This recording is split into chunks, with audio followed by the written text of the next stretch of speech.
Hope you had a Merry Christmas. Good morning, sir. Are you feeling better? Christmas seems to hit me harder each year, Murdoch.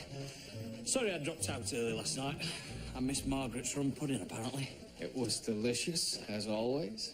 Oh, no, I told you I did nothing wrong. George?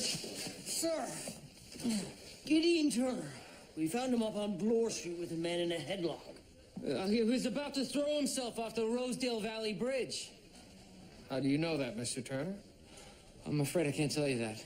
Christmas was yesterday, Mr. Turner. Now, either you tell us the truth, or you'll find my very own personal version of Boxing Day in our cells. No, you can't. Oh, I must prevent a murder at 10 o'clock. Oh, Lord. I have to go. Sir, get here! Get off this country!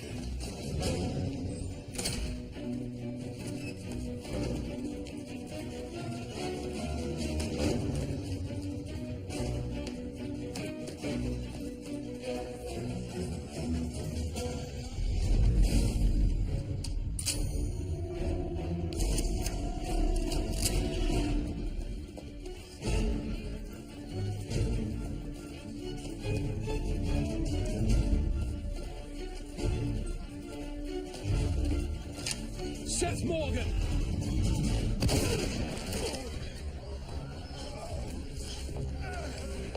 It's him! It's Santa Claus! George! After him! George. Mr. Turner, explain yourself. Murdoch? Hey, this man saved my life. It's true, sir. Mr. Turner sent the shot wild. Oh, there'll be plenty more of that back at the station if you don't tell us how you knew this was going to happen. I saw it happen. I've been to the future.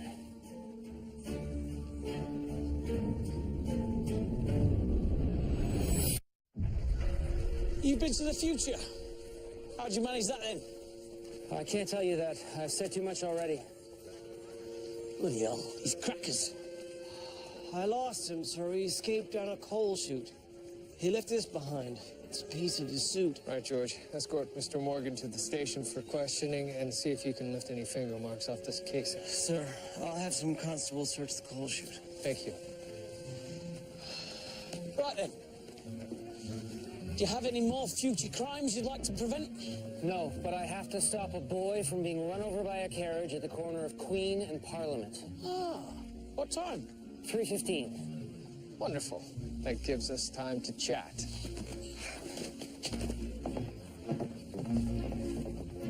How did you know Mr. Morgan would be at that location at that exact time? I've already told you. You have not been to the future, Mr. Turner. And if you persist in this delusion, I will commit you for observation at the Provincial Lunatic Asylum. You can't do that. I'm completely sane. I never saw Mr. Turner before. How did he know you were going to be there? I have no idea. I was just on my way to meet someone. Who? I've been seeing certain married women. Which women? Could be any one of a dozen. I have a weakness. He maintains his belief that he's been to the future. Well, if he committed no crime. I intend to have Dr. Roberts conduct a full mental evaluation of Mr. Turner. And Mr. Morgan? He liked to seduce married women. Oh. Well, that gives us some insight into who may have tried to shoot him. 12 husbands to pick from. Not that he'll name any. You didn't use your customary persuasion? I didn't have the heart to knock it out of him. Christmas spirit and all that. Sir, I managed to find a partial print on the shell casing. Most likely a thumb mark from when the shooter inserted the bullet into the chamber. Unfortunately, the rest of the cartridge was clean. Sir, according to Mr. Turner, a boy's going to be trampled by a horse at 3:15. Should I make sure that that doesn't happen? George, I don't believe that anyone has been traveling through time. But something strange is going on. Take Henry. Sir. Also, sir, one other thing. As you know, This Sunday is the turn of the century. Yes. Well, I was thinking about asking Dr. Grace to accompany me to the policeman's ball, but... Oh. She's a doctor and I'm just a copper. I don't want to embarrass myself. I don't want to embarrass her. I think you should ask her, George. Really? Really.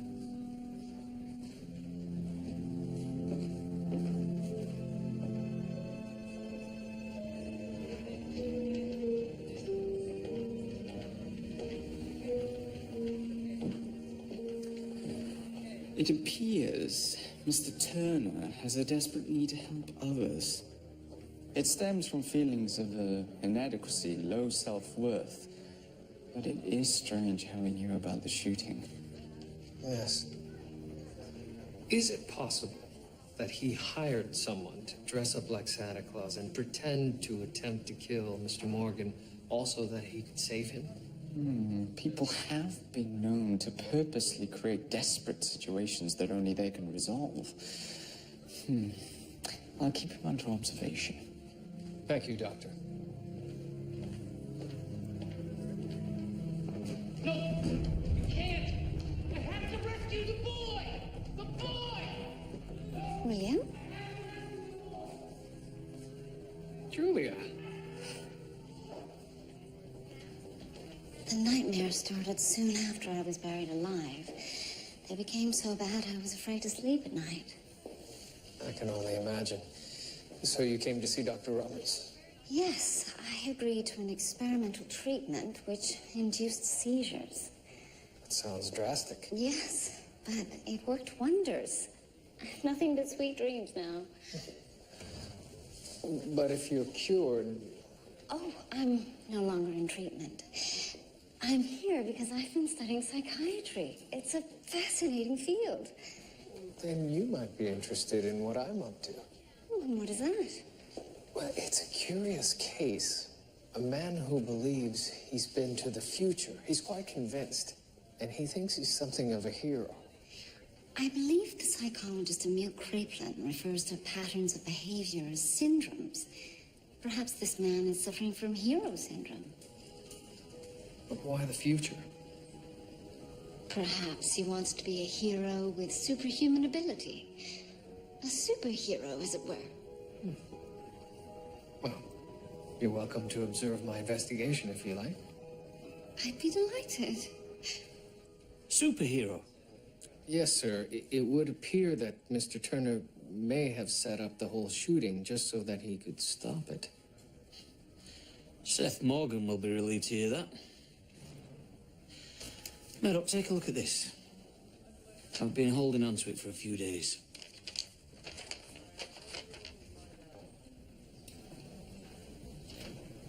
Sir, they're offering you the position of Chief Constable. In Ottawa. Not as big as this town, but prestigious. It's quite an honor, sir. Will you accept? I don't know yet. It's an administrative position. I wouldn't really be a copper anymore. When do you have to let them know? By the new year. New century.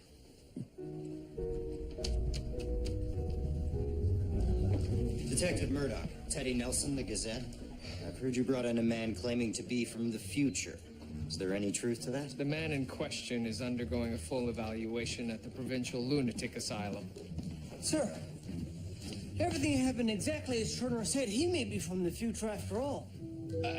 This is a police matter. Hodge?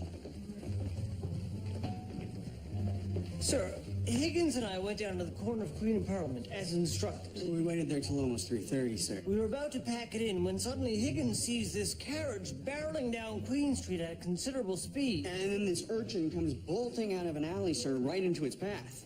Was the boy hurt? No, Mr. Turner was there to stop it. Mr. Turner. He came out of nowhere, sir, scooped up the young lad and spirited him off to safety. Where's Mr. Turner now? He ran off. We left him in Ward C. Which was locked, was it not? Yes, but he jumped out of a window. I only hope he's all right. My goodness. Do you have any idea where he might have gone? Well, he works with a professor named Harms. I believe you can find him on Blair Street.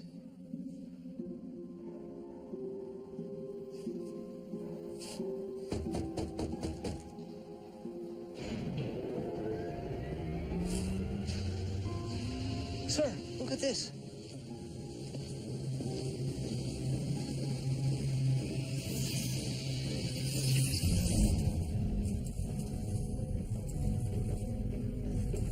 Mr. Turner.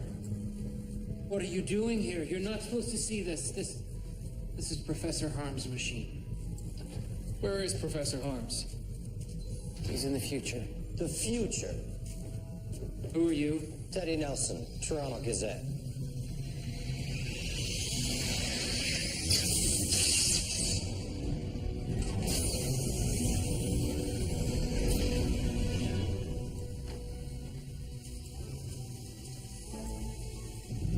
Bloody hell.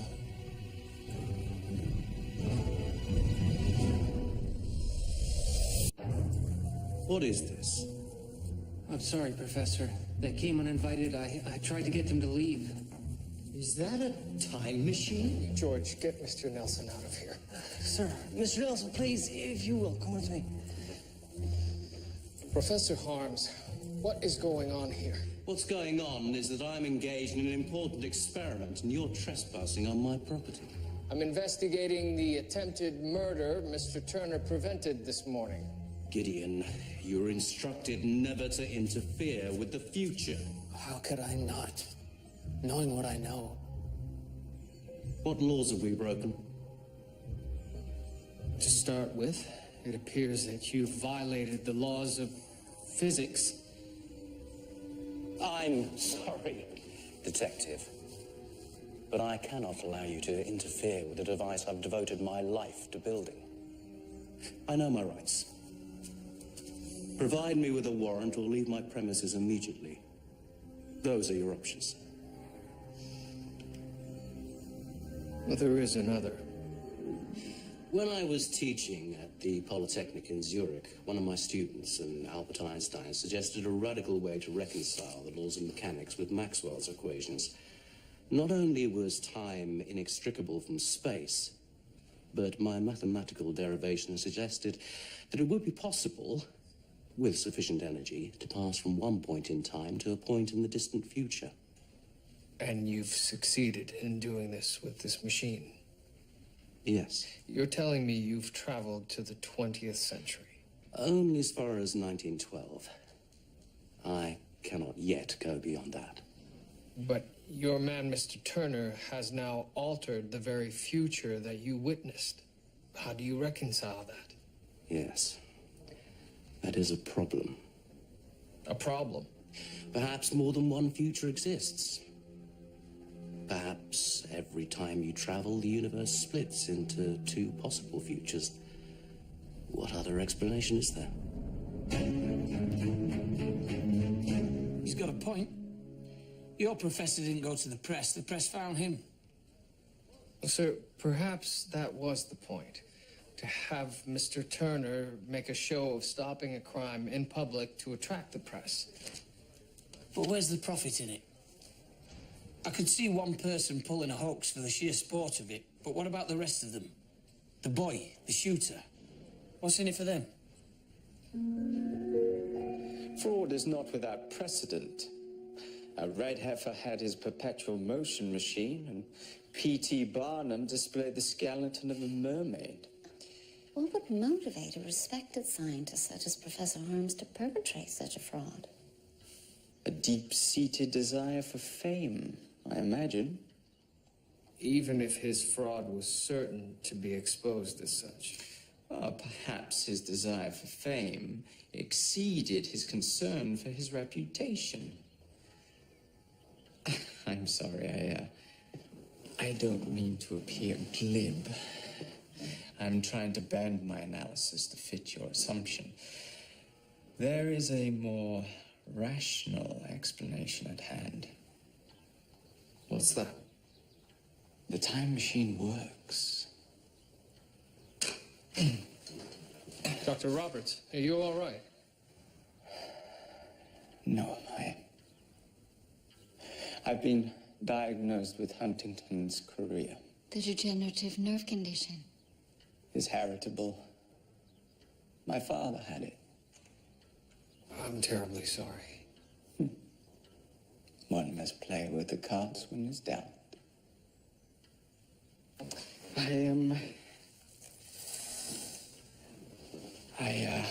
I'm sorry, I have an appointment. Please, see yourselves out.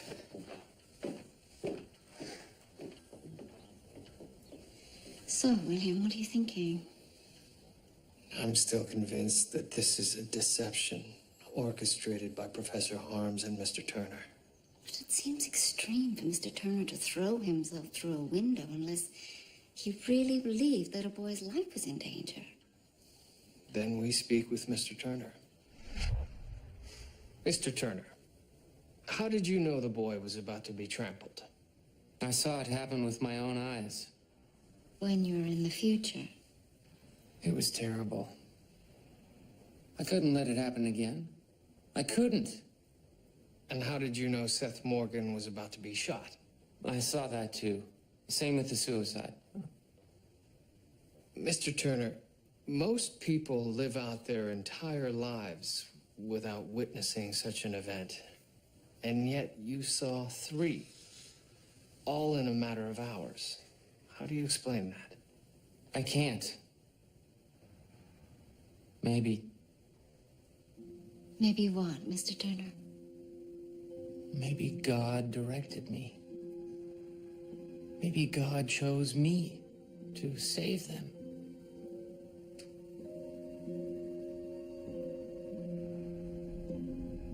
Do you believe him? I believe that he believes. How does Professor Harms fit into it? Perhaps he has somehow harnessed Mr. Turner's delusion.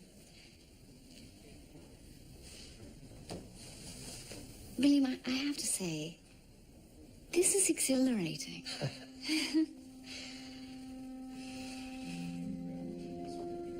Good night. Good night.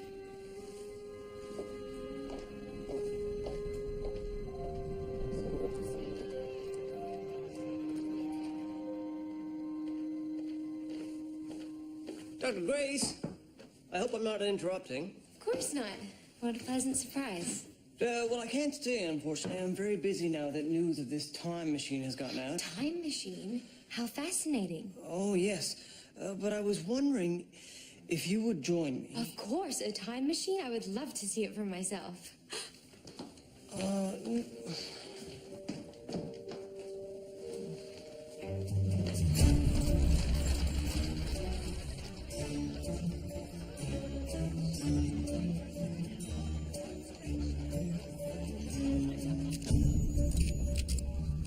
Imagine it, George.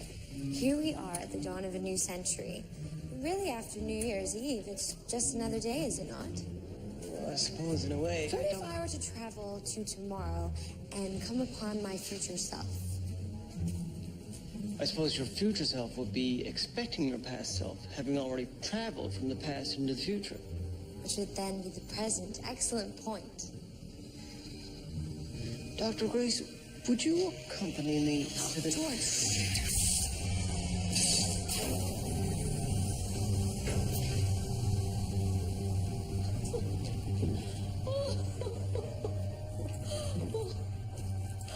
What did you see, Mrs. Havisham? I've seen the future. My future. Thank you, Professor.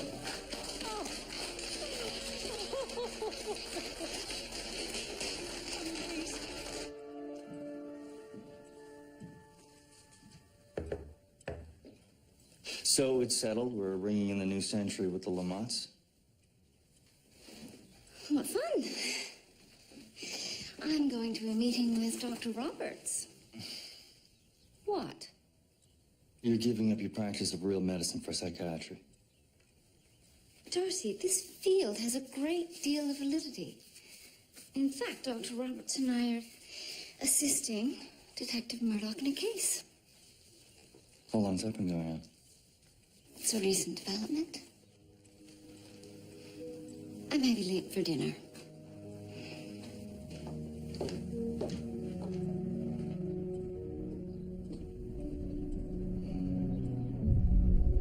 You say you traveled to the year 1912. Is that correct? Yes, What did you see? the most wonderful thing. My son, he was elected mayor. That is something. That's not the half of it. My daughter voted for him. Can you imagine it? We women shall have the vote. Astounding.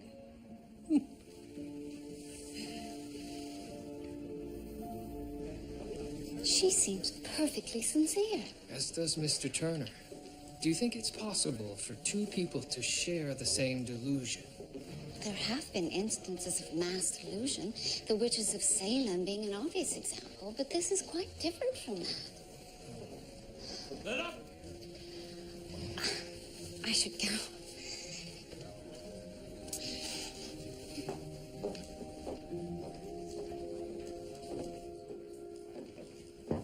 Sir? I've decided to take the chief constable position. I wanted you to be the first to know. Oh. Congratulations, sir. Then let's drink, shall we? Station house number 4 won't be the same without you, sir. To the future. Sirs, you should see all the people outside Professor Herm's lab. Some of Toronto's highest and mightiest all lined up for a trip to the future. He's offering time travel tours now? Yes, sir. At $1,000 a ticket. Well, that settles it then. This is no hoax, Murdoch. No, it's a swindle. Join me, Crabtree.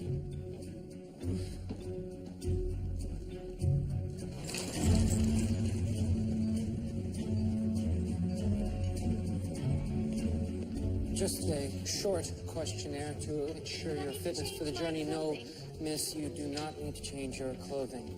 Sir, I understand your impatience, but everyone will get their opportunity. No, sir, you can pay Professor Harms directly. It is indeed a once-in-a-lifetime opportunity. I myself have traveled and can assure you it's perfectly safe. Inspector Murdoch, you've had a change of heart? You could say that. How much money have you made in the past 2 days?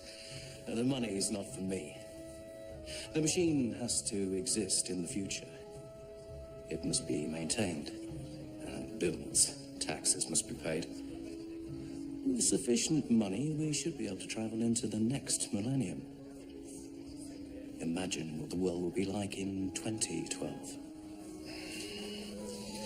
You asked for a warrant. Here it is. A detective. If you don't believe it works, put your faith to the test. You're suggesting that I travel to the future. Why wait for the new year to see the 20th century? Are you so incurious, detective?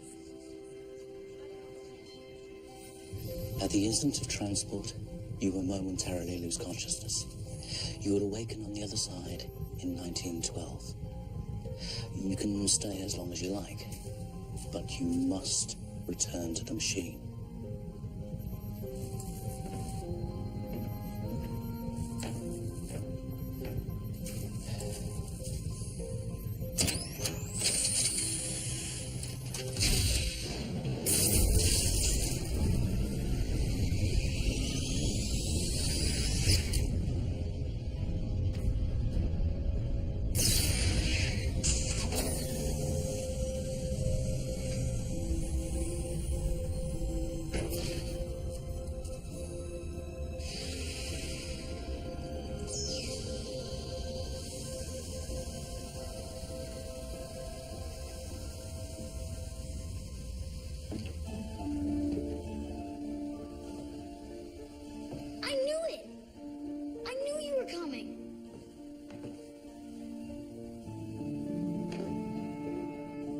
You don't know who I am, do you? Pardon my manners. William Murdoch Jr., welcome to 1912. Uncle George said you'd be coming.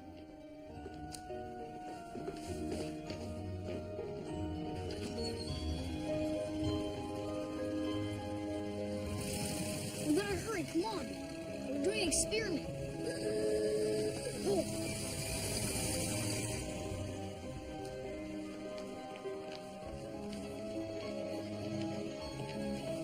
William, you're going to miss it. Coming! I've gotta go.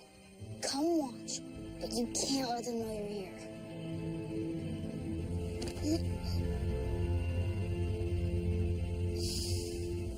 See when I'm born.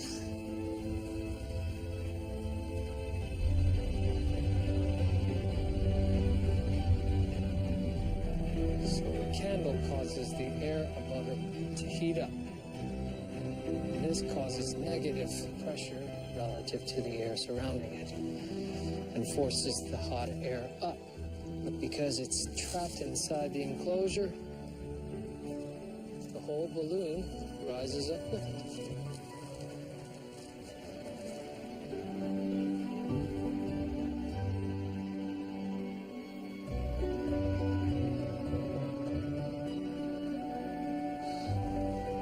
Wow. That's incredible.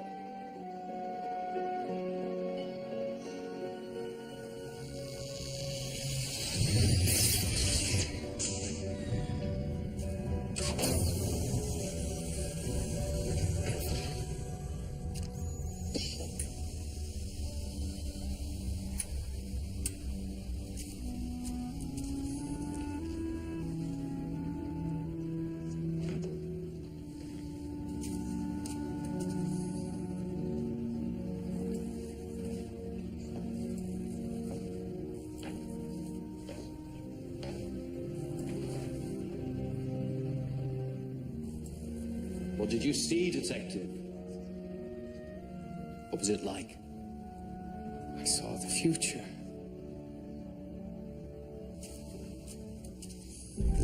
The time machine is real.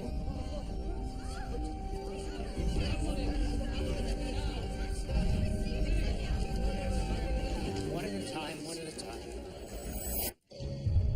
Detective William Murdoch of Station House 4 confirmed yesterday that he had visited the future in Professor Harm's time machine. The report is accurate. Have you forgotten this is a swindle? Actually, sir, all of the money that Professor Harms collects goes into a trust fund to maintain the machine in the future. What was it like, sir? Were there flying machines, carriages with wings? No, George. I only went as far as 1912. So what did you see, sir? Well, sir, I saw my son. He was 8 years old. He was very excited to see me. A son, sir? Oh, congratulations. I should like to have a son someday. Who was the mother? I'm here to see Detective. Which suggests other dimensions. Invisible to us, but lying as close as the surface of our skin is to the air above it. And it all worked, except for one troubling inconsistency. What was that? These equations led to infinities within a finite space. I was crushed, naturally. And it hit me. What if time and space were folded in upon themselves? Like the pages of a book. And if these folds lay closely enough together... With sufficient harmonic energy, one could bridge one point in time with another. What are they talking about, sir? Haven't the foggiest, Crabtree. But whatever it is, I'm not buying it. Sir, if a time machine exists, then the attempt on Seth Morgan's life was real. Time machine or not, a man was almost shot on Toronto Street. You say the lads found this at the bottom of a coal chute? Yes, sir. When I fell, he got ahead of me. He must have escaped down the chute seconds before I arrived. If the man wearing this slid down the chute, the stains would be streaked all down one side. These are in patches all over. What are you suggesting? Santa didn't slide down the chimney. This is a decoy suit. So what, our shooter was wearing a second suit? And waited in hiding for us to discover the suit he planted, making us all believe he'd disappeared. Sir, That's a very Murdochian observation, if I may say. Murdoch's not the only copper in this station, Crabtree. Get your coat.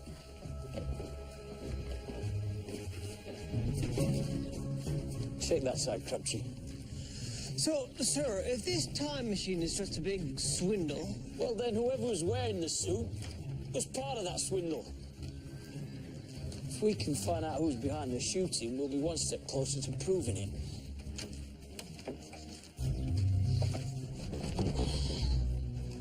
Try that one.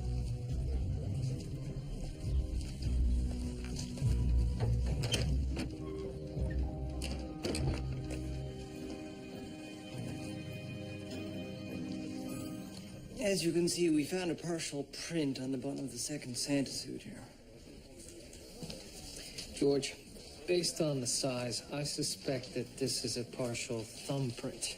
Take a photograph of this, as well as the print we lifted from the shell casing. See how the two compare. Sure, will do. Hello, William. I understand you've been to the future. But, William, time travel violates every principle of logic. Perhaps, but Professor Harms makes a compelling mathematical case. How does he explain the numerous paradoxes? He speculates there may be more than one future. Every atom, every molecule duplicated. I know it sounds absurd, but the laws of physics remain unviolated. What about the law of conservation? You say you saw yourself in the future. That means that there were two of you in one space. Matter was created. In fact, if every time you traveled to the future, you arrived 1 minute prior to the time before, you could theoretically populate a city with yourself. Perhaps matter wasn't created so much as it was simply borrowed. Borrowed? Well, as long as your body was in one future state, it was necessarily not in another. Perhaps the laws of conservation only hold across all possible future states. Or perhaps the laws of physics are wrong. The only thing that is certain is the laws of Newton and Maxwell. How long have they been at it? Over an hour, sir. Bloody hell.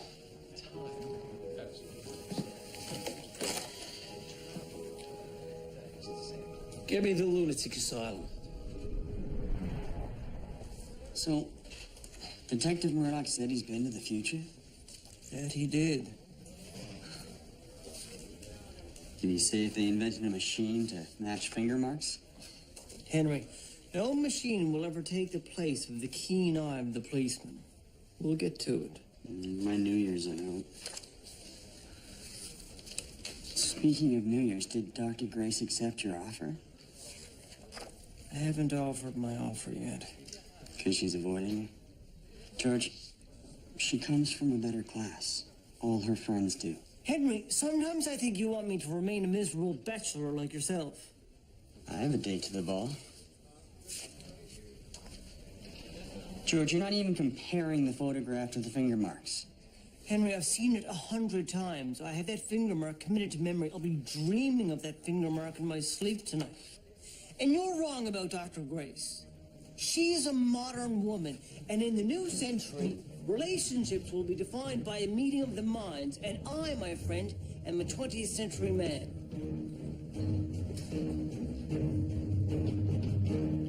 George! Dr. Grace. Emily, I'm wondering if you would do me the honor of accompanying me to the New Year's policeman's ball. Oh, George, I'm afraid I've already made plans with friends. You're welcome to join us, though. I'm sure you'd like them. No, that's fine. You have a wonderful time, though. You too.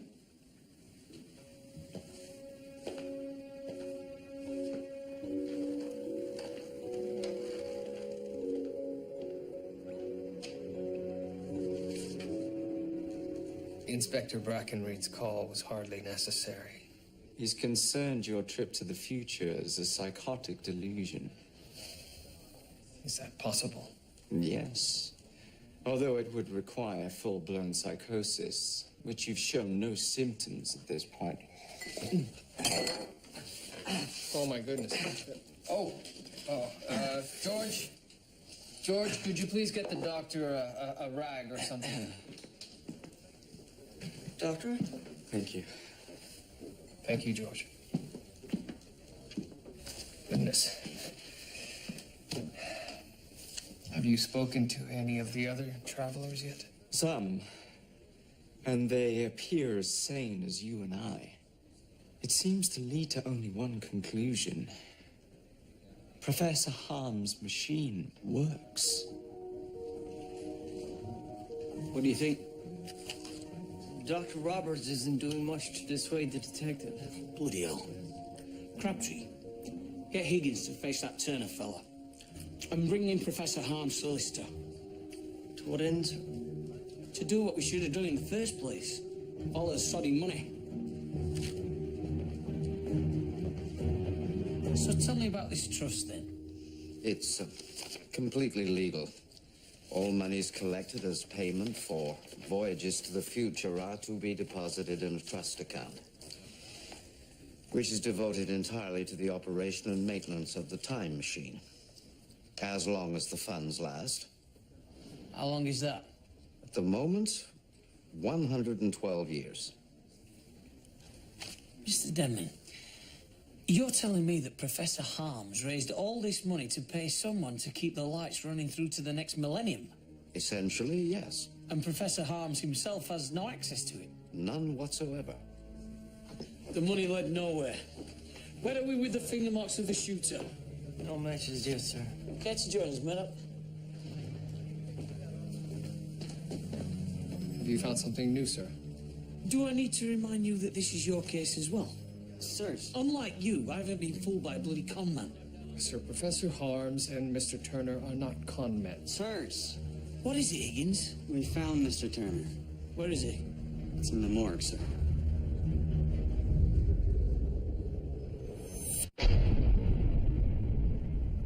His body was found in the Don River, sir. That makes sense. There are signs of exposure on Turner's body. His face, hands, and feet are frostbitten, and he has skin damage.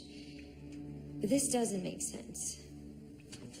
I examined all his organs and found that his kidney was partially frozen. Frozen? Yes, and not only his kidney. All his organs show signs of having been frozen solid. The temperature has been above freezing for the past few days. I myself just saw him yesterday. Perhaps Turner sent himself into the past and he's been dead for weeks, not days. That was a joke, Murdoch. I was joking.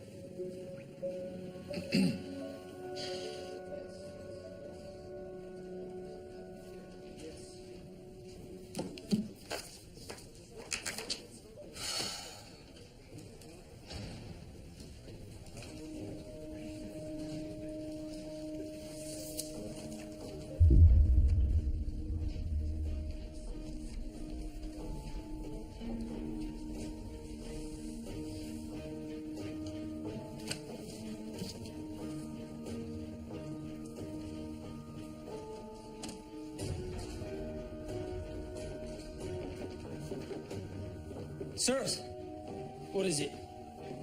I found a match for the cartridge and the Santa suit button. Who is it? It's Dr. Roberts. Dr. Roberts? Are you quite sure, George? Quite, sir. What the bloody hell is he doing, dressing up as Santa Claus and taking pot shots at people? George, have Dr. Ogden meet me at the asylum. Good bit of police work there, Crabtree.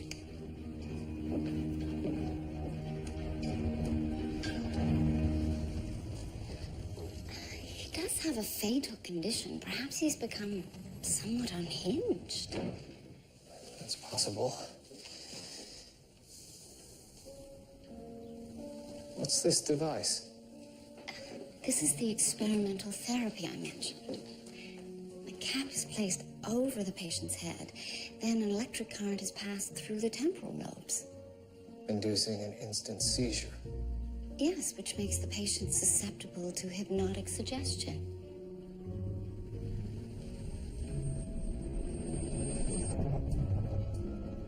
Professor Harms? Perhaps he's gone to the future, sir. Well, if he has, he isn't coming back.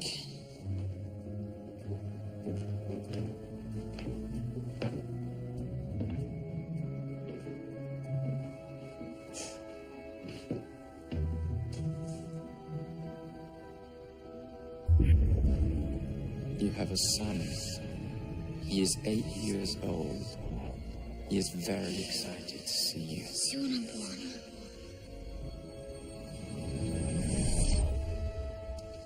I was never there. Oh, foolish fantasy.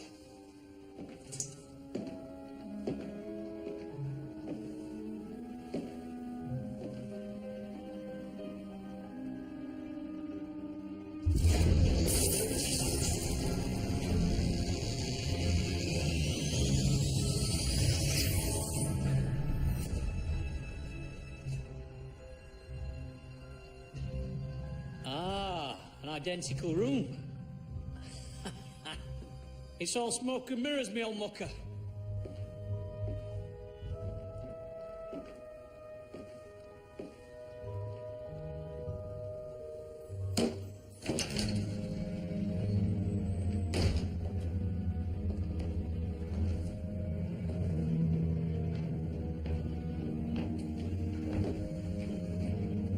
Bloody hell.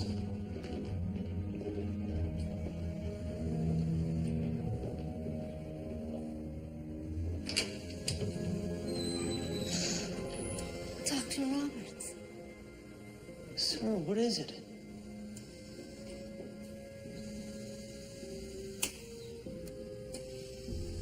Please, don't touch him. He's not dead. He looks bloody dead to me. He is not. He's been frozen alive. I immersed him in liquid nitrogen. It was the only way to save him. We watched our father die of the disease. I wasn't prepared to see him suffer the same fate. You were brothers? Stepbrothers. So you're not afflicted by the disease. You're hoping that someone in the future can revive him and cure him. This is what you're raising money for. The time machine was all a hoax. Well, not at the beginning. But when I couldn't make it work, I had to find a way to finance this cryogenic chamber. So you, Mr. Turner, and Dr. Roberts constructed these elaborate scenarios to make it appear as though Mr. Turner traveled to the future. The attempted suicide, the shooting, the boy, they were all part of it. I had to try to save my brother. Reanimation from a frozen state is possible.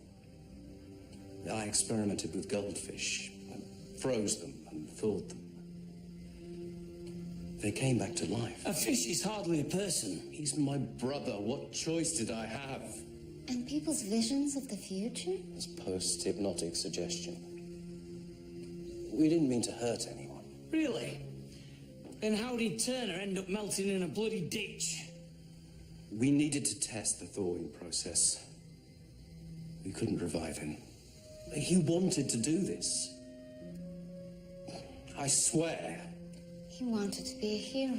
Your brother took advantage of him. If that's not murder, then it's bloody close.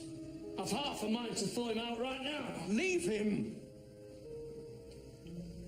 If you unplug the machine, he will die. I take the responsibility for our actions. Sir, it's not up to us to play God. So we just leave him? If it works, he'll live much longer than we will.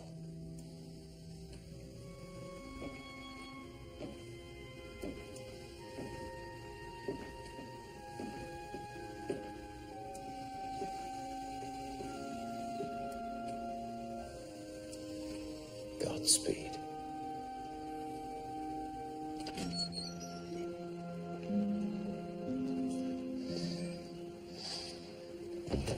When Dr. Roberts hypnotized you, what did you see? Oh, it doesn't matter. It was all in my imagination. But what did you imagine? The world as I would want it to be. It's a pity it wasn't true. I would love to live in a future imagined by William Murdoch.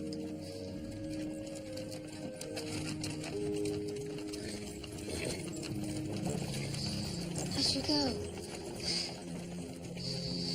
Happy New Year, William. Yes. Happy New Year, Julia.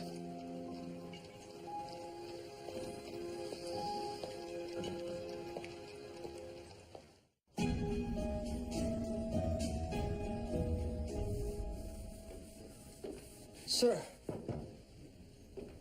George? Shouldn't you be attending the New Year's celebration? Oh, I'm not sure I'm attending the party, sir. Isn't Dr. Grace expecting you?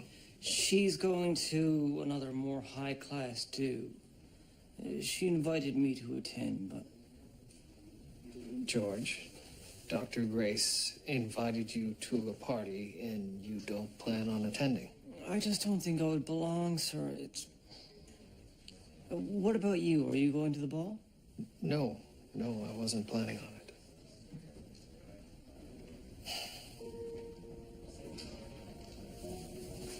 George, the new century deserves to be marked. Might I suggest that you and I attend the celebration together?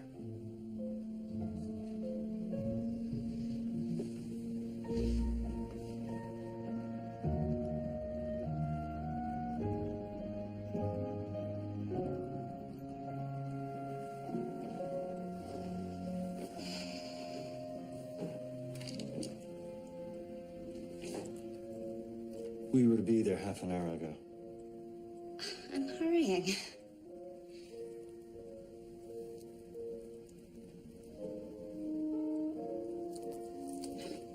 Damn it.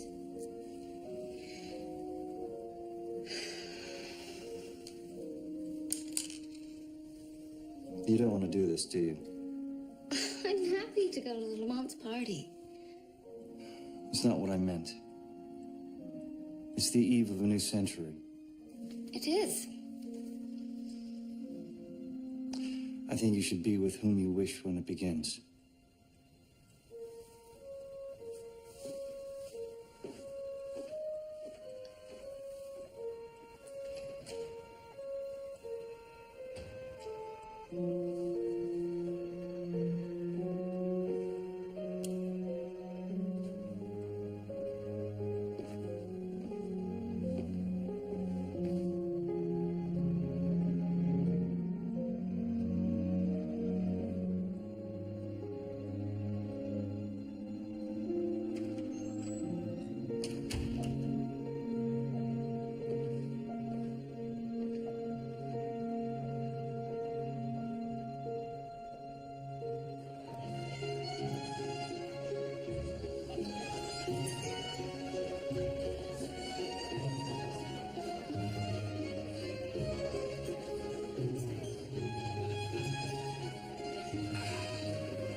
Sir.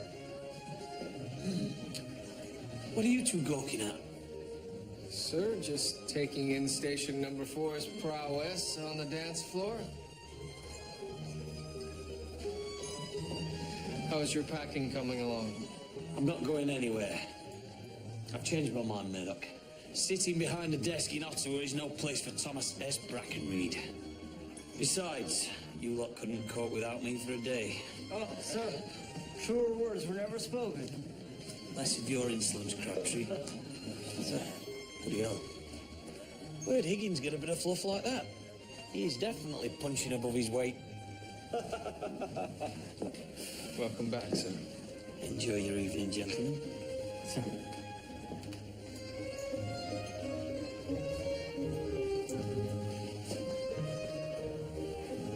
George?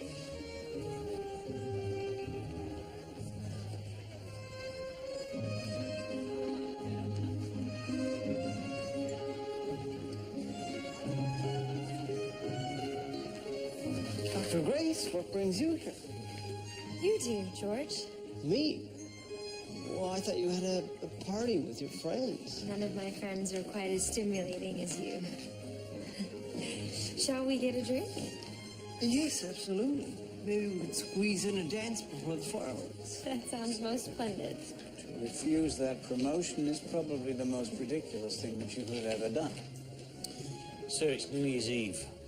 I don't see what that has to do with it. Well, I'm about to dance with my wife, so if you don't mind. Thank you, sir.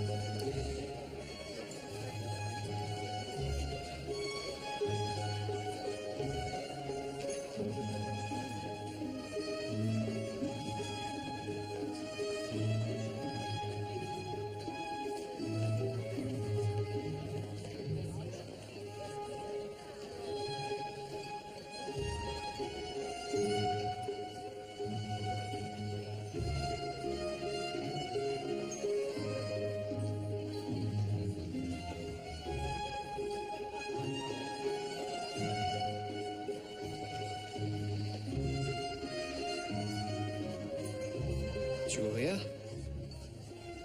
William. It's quite the turnout. Yes. All these policemen. It would be a good night to commit a crime.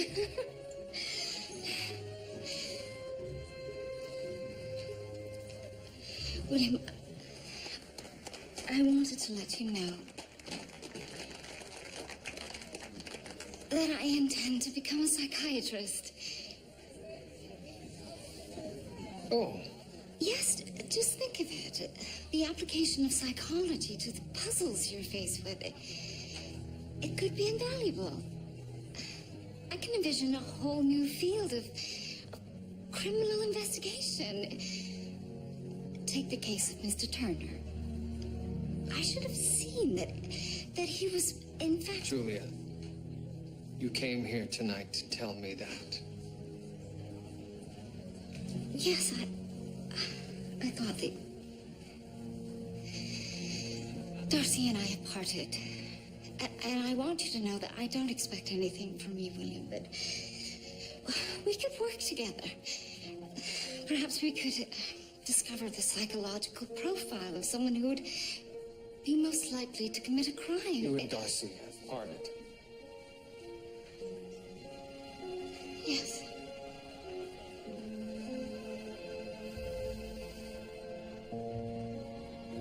Julia, I have seen the future.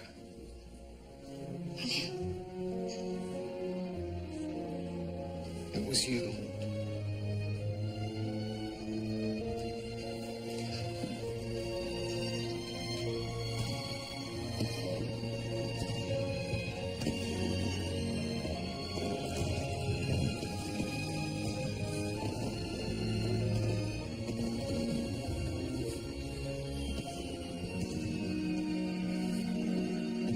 Happy New Year.